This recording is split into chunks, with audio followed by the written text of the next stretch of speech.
فاللهم يا رب ارزقنا رزقا حلالا طيبا، ثم بارك لنا فيه، ومن علينا بالخشوع في الصلاة والدعاء، وبالجد والإتقان في العمل والبناء.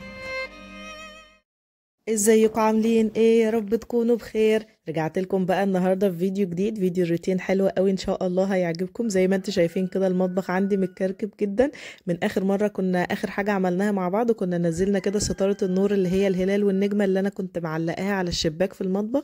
فبصوا عايزه اقول لكم الدنيا كركبت قوي من بعدها، فحبيت بقى اعمل معاكم روتين كده. بس ده روتين كده في السريع، دي مش ترويقه العيد لسه ولا تنظيفات العيد لسه. ان شاء الله فيديوهات بقى تنظيفات العيد هنعملها مع بعض كده ونظبط الدنيا. انا بس حبيت اظبط المطبخ كده عشان لما اقف فيه برضو اطبخ او حاجه تبقى الدنيا حواليا شكلها ايه، متنظم كده وجميل.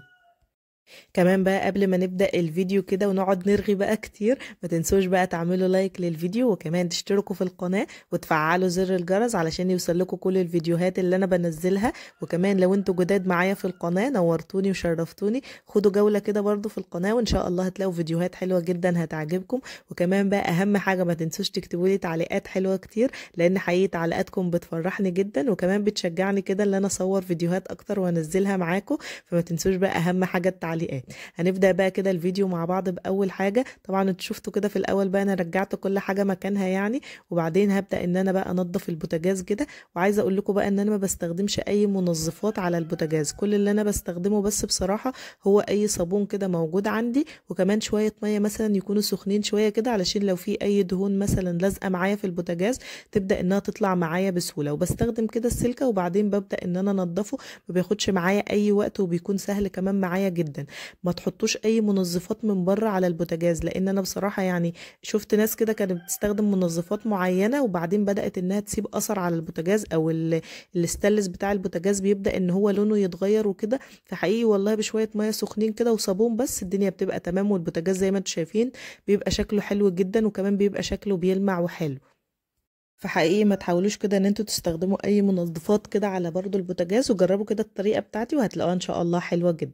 الخطوه بقى كمان اللي بعد كده، الورق اللي انا كنت معلقاه كده على الجزء اللي هو جنب البوتاجاز ده كان بصراحه بدأ يقع، والولاد طبعا بقى وهم داخلين هم طالعين عاجبهم الصور يعني فبيقعدوا يتفرجوا عليها.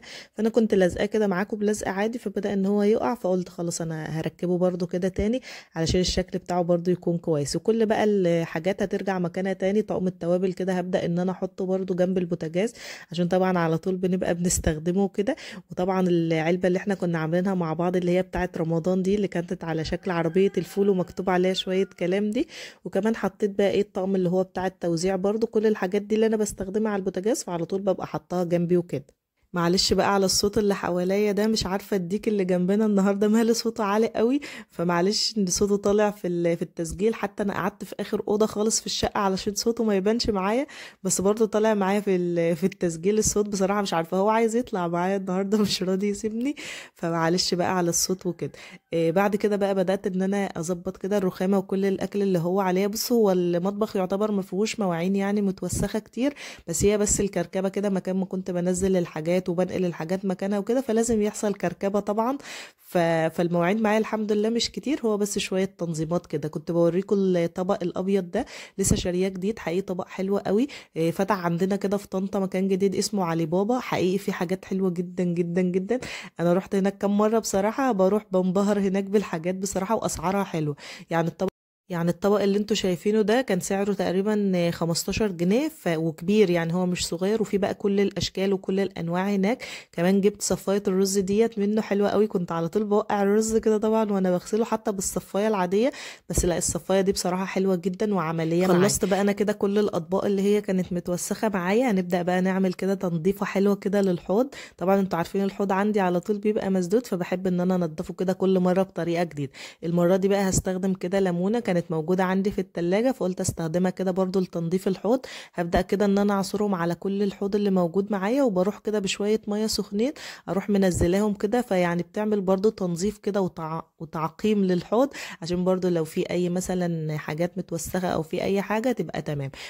عاوزه اقول لكم برضو كمان الحوض عندي كده مش نضيف والله. الحاجات السمراء اللي هي فيه اللي انتوا شايفينها دي، انا لما نقلت الشقه هنا لقيت الحوض زي ما هو كده بالظبط. انا حتى بحاول ان انا ارجع الاستانلس بتاعه كده نضيف زي ما هو، بس ما فيش يعني. حتى لو انتوا واخدين بالكم كده هتلاقوا فيه يعني صبغه كده زي لونها اسود، بس ما بتطلعش بصراحه. انا حاولت كم مره ان انا انضفها وجبت برضو وصفات كتير قوي، بس هي زي ما هي ما بتنضفش بصراحه. فانا برضو هحاول معاها يعني، حتى بحط عليها اللي هو الملح الليمون والكربونات والحاجات دي، قالوا لي برضو هترجع الاستانلس بتاع الحوض زي ما هو، بس بصراحة برضو ما نفعتش معايا. فلو انتوا عندكم اي وصفة برضو كده اكتبوها لي تحت في التعليقات اجربها، ويعني عشان شكل الحوض برضو كده يبقى معايا كويس. خلاص كده خلصت كل التنظيفات، والمطبخ بصراحة بقى شكله حلو. خلاص الواحد نفسه بقى كده تنفتح ان هو يبدأ ان هو يطبخ كده، لان انا بصراحة مش بعرف اعمل اي حاجة طول ما المطبخ فيه اي كركبة. فانا بحاول ان انا احل الكركبة الاول او اروق الكركبة الاول، وبعدين ابدأ بقى ان انا اعمل الاكل مثلا او اعمل اي حاجه انا عاوزاها. النهارده بقى هنعمل مع بعض كبده كده بطريقه بسيطه وسهله مع شويه رز ابيض كده، ان شاء الله هتعجبكم جدا. بس الاول كده حبيت ان انا اعمل الخلطه اللي احنا هنحط فيها الكبده شويه. بدات ان انا احط كده توم، وبعدين احط ملح، وحطيت فلفل، وحطيت شويه من البهارات، وكمان حطيت شويه من الشطه، وحطيت عليهم برضو شويه من الخل كده صغيرين. كمان لو عندكم ليمون بصراحه هيبقى حلو جدا، بس انا بقى كنت غبيه في الحته دي. الليمونتين اللي كانوا موجودين عندي في التلاجة رحت عصراهم على الحوض، ونسيت اصلا ان انا هطبخ النهارده، ممكن احتاج واحده منهم. فخلاص قلت مش مشكله بقى، هو كفايه الخل مثلا وكده، والخلطه بتاعتها هتكون حلوه معاها كده لما نحطها مثلا على الكبده هتبقى تمام. فزي ما بقول لكم لو انتوا كمان عندكم ليمون وحطيتوه هيبقى حلو جدا مع الخلطه. هبدا بقى كده ان انا اقلب الخلطه بتاعتي، وممكن كمان على فكره تحطوا اي توابل بقى انتوا حابينها. انا حتى كده كنت جايبه الزعتر جنبي، وكنت حابه ان انا احط منه بصراحه، بس قلت لا يعني عشان برضو مش عارفه يديها طعم حلو او طعم وحش. فقلت خلاص مش مشكله، نكتفي بس بالملح والفلفل والبهارات، وحلو قوي على كده، عشان برضو ما يبقاش طعمها مش حلو قوي معايا. وصلتوا بقى معايا في الفيديو للجزء ده ولسه ما عملتوش اللايك، انزلوا بسرعة بقى حط اللايك، وكمان ما تنسوش تكتبوا لي كده تعليق حلو. بصوا بقى بعد كده بدأت ان انا اجيب الكبدة وهبدأ ان انا اقطعها. وعايزة اقول لكم ان انا مش بحب اقطع الكبدة خالص خالص خالص بصراحة، بتضايقني قوي في التقطيع. حتى كنت حطاها شويه كده في الفريزر، قلت علشان تجمد معايا كده شويه وابدا ان انا اقطعها، بس بصراحه ما نجحتش في الموضوع ده، تقريبا حطيتها وقت قليل يعني. فلسه برضو تحس انها سايبه كده من بعضها، وكأن بينزل منها دم وكده فيعني حاولت على قد ما اقدر والله ان انا اقطعها. عاوزه اقول لكم اصلا ان انا كان في دماغي ان انا اقطعها شرايح كده طويله علشان يبقى الشكل بتاعها حلو يعني. وقلت برضو ممكن اعمل منها مثلا سندوتشات للولاد او كده، لان ساعات يعني ما بيبقوش عايزين ياكلوا برز، بيحبوا اللي هو السندوتشات في العيش كده ونحمر العيش. فانا قلت هعملها طويله كده عشان احطها لهم في السندوتشات، بس ما كنتش عارفه بصراحه ان انا اقطعها خالص.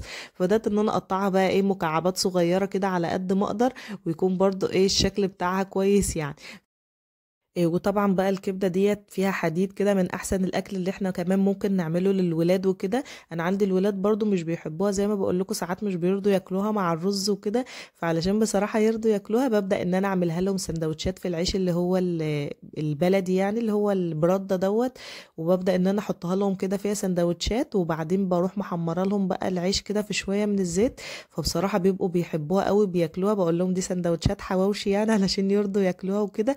فبيبداوا ان هم يحبوها، لان طبعا ولادنا ما بياكلوش اي خضار ولا بياكلوا اي حاجه فيها فايده قوي يعني. فاحنا نحاول برضو ان احنا ندخل لهم الفايده كده باي طريقه. شوفوا مثلا هم بيحبوا وحط لهم مثلا فيها الخضار او كده. انا كنت عملت برضو معاكم طريقه قبل كده للحواوشي باللحمه المفرومه، وكنت بحط فيه برضو اي خضار الولاد مش بيحبوه بحطه لهم فيه، وبياكلوا بصراحه ما بيحسوش بيه خالص، وبيبقوا مبسوطين وبيبقى عاجبهم طعمه جدا. هنا خلاص بقى بعد ما كنت خلصت تقطيع الكبده كلها، بدات ان انا احط عليها كده الخلطه. والخلطة بصراحة جت معايا كميتها صغيرة شوية على الكمية بتاعة الكبدة اللي كانت موجودة معايا.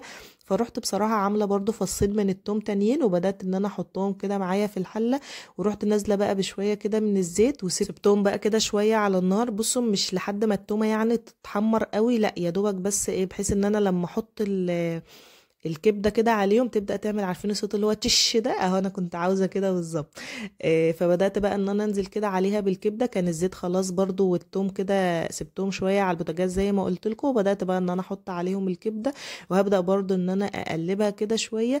وطبعا اصعب حاجه في رمضان عندنا ان احنا مش بنبقى عارفين بصراحه ان احنا ندوق الاكل، فانا بسيبه كده، يعني انا ما بزودش ملح قوي، بحيث برضو لو الملح جه قليل ممكن نتصرف مثلا ونحط ملح بعد الفطار كده، نغلي مثلا الحاجه بسرعه كده ونحط عليها شويه ملح هيبقى طعمها تمام. بس لو جه مالح بقى معانا الواحد ما بيبقاش عارف يتصرف بصراحه بعد كده. كان عندي كمان بقى شويه من الفلفل الاحمر كده وشويه من الفلفل الاصفر، بدات ان انا احطهم عليها برضو تدي لها طعم كويس وتدي لها لون، وكمان تدي لها فايده بقى عشان الولاد برضو زي ما بقول لكم كده يستفادوا بكل الاكل اللي احنا بنعمله، ويدخل جسمهم برضو حاجه جديده كده. الولاد مش عاوزين غير فراخ، عندي عايزين فراخ بس مش عايزين اي حاجه تانية. طيب خضار مثلا جنب الفراخ او حاجه، لا مش حابين، هم عايزين فراخ وخلاص. فانا بحاول برضو ان انا اعمل لهم الاكل كده بطريقه بسيطه. انا برضو بصراحه مش بعرف ان انا اطبخ قوي، فببدا ان انا اتفرج برضو على وصفات وكده، بحيث ان انا اجدد في الاكل شويه، وزي ما بقول لكم الولاد ياخدوا كل الفايده بتاعه الاكل. خلاص كده سبت الكبده بقى زي ما هي، وهبدا ان انا اغطيها واسيبها بقى تستوى كده شويه مع نفسها ومع الفلفل ومع كل الحاجات اللي احنا حاطينها هنا. خلاص بقى بعد ما كانت استوت وكنت عملت شويه كده من الرز الابيض، هبدا بقى ان انا اقدمهم معاكم كده بطريقه سهله وبسيطه. وكان عندي شويه بصراحه مكرونه بشاميل كده، بدات برضو ان انا احطهم كده. وخلاص ده الاكل بتاعنا النهارده وده الفيديو بتاعي.